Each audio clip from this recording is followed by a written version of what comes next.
morning, or depending on when you're watching this, good afternoon, good evening, or good night. My name's Ross, and as always told out of Voice of Radio, so today we need to have a little bit of a chat about some cards that have been banned for the Pokémon World Championships. Most of which we honestly could have predicted, I'm gonna be honest with ya, but one of which is actually a genuinely big deal.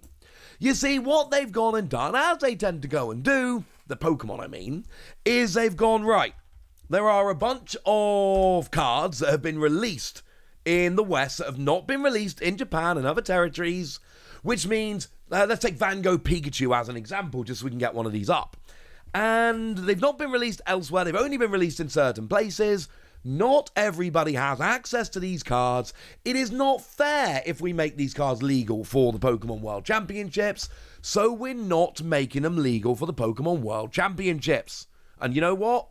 Yeah, that makes perfect sense. Van Gogh Pikachu was a beautiful, wonderful, lovely card. I love it. It's a wonderful card. One of my favourite cards. Went to the opening of the exhibit. It was amazing. But also fair to say, it was not easy to get hold of. Yes, it was made available on the Pokemon Center in some places, but it ended up being a really awkward card to get hold of. Not everyone's got access to it. I'm sorry.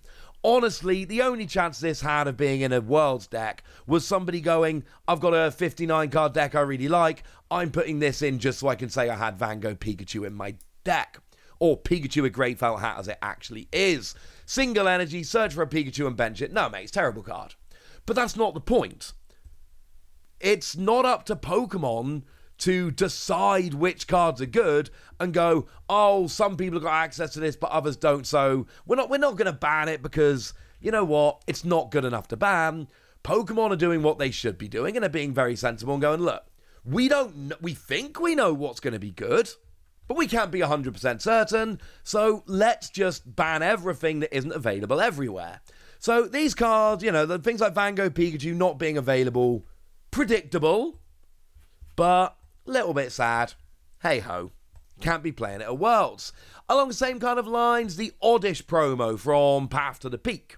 And again, we have a very similar kind of thing going on here, whereby it's a lovely card, we love the Oddish, but the reality is it's only been made available in certain places. Getting it everywhere is just not an easy thing to do. It's not you can't put it in a Japanese deck because there's no version of it on Japanese cardstock with a Japanese card back. So we say it's not legal for play. I will say, and we're stretching a tiny bit here, but there is a world in which this Oddish is actually kind of good. Because there's no 70 HP Oddish, there's no Oddish with more HP at the moment, and single energy 10, or 2 energy 20 for each colourless and your opponent's active Pokemon's retreat cost, that is better attacks than any other Oddish has got. This is, at the moment, as it stands, this, I believe, is the optimal Oddish if you're playing Vileplume. Now, no one is playing Vileplume, although it does have we got the one from Lost Origin that stops your opponent playing supporter cards or item cards, and we've got the one from 151 that accelerates energy.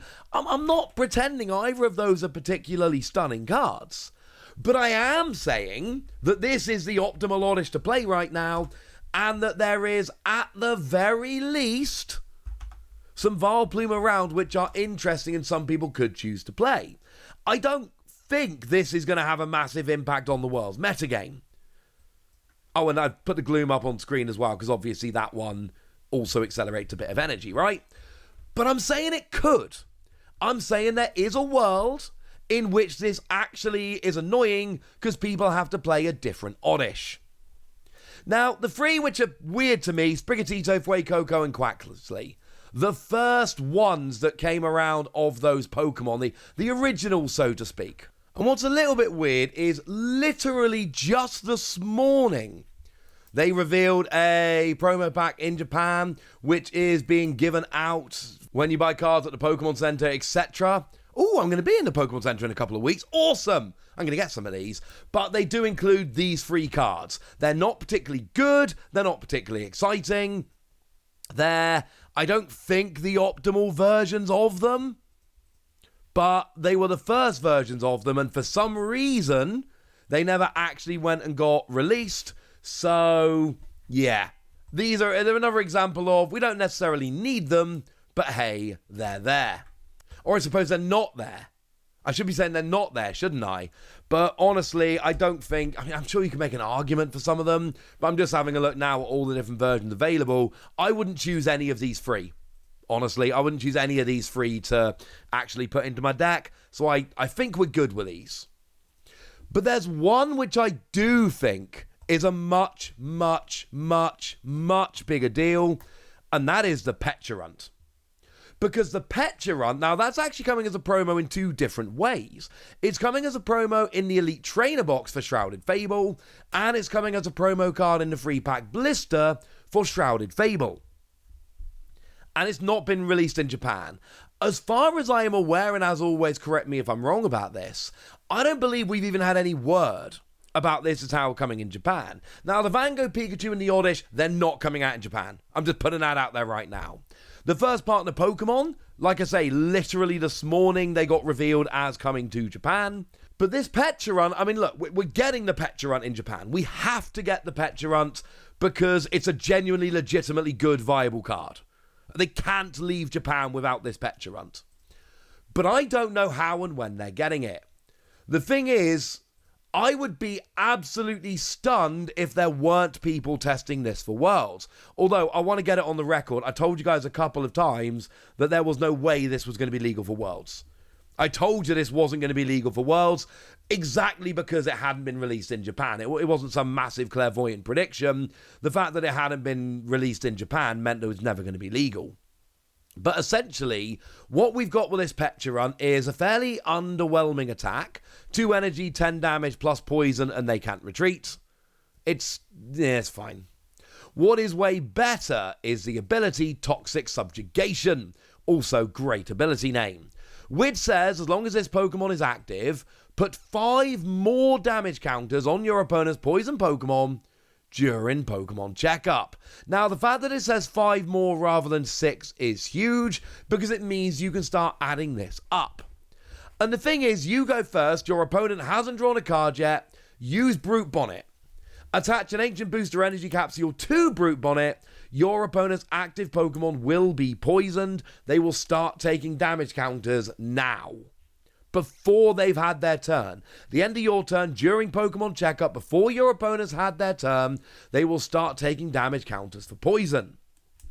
Except because you've got Pecharunt in the active, they're not taking 1 damage counter, they're taking 6. Except if everything's gone right here, they're not taking 6 damage counters.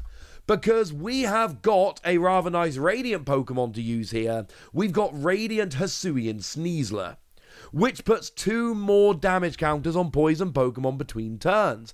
And again, the wording here is very, very important. 2 more damage counters.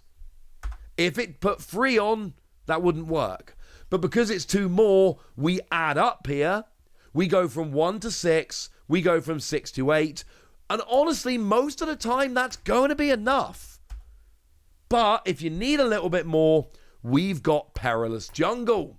During Pokemon Checkup, put 2 more damage counters on each poisoned non-darkness Pokemon, yours and your opponent's. Came around in Temporal Forces.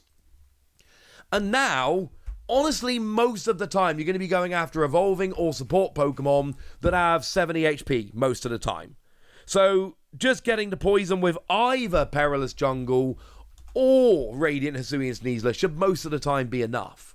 But you can get both of them to put it up to 100. And this is turn 1, going first, before your opponent has drawn a card. And you don't need that much.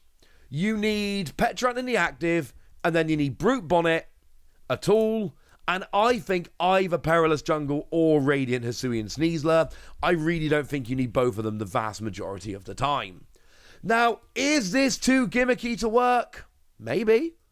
It's absolutely possible this is too gimmicky and it was never going to work. That is absolutely possible.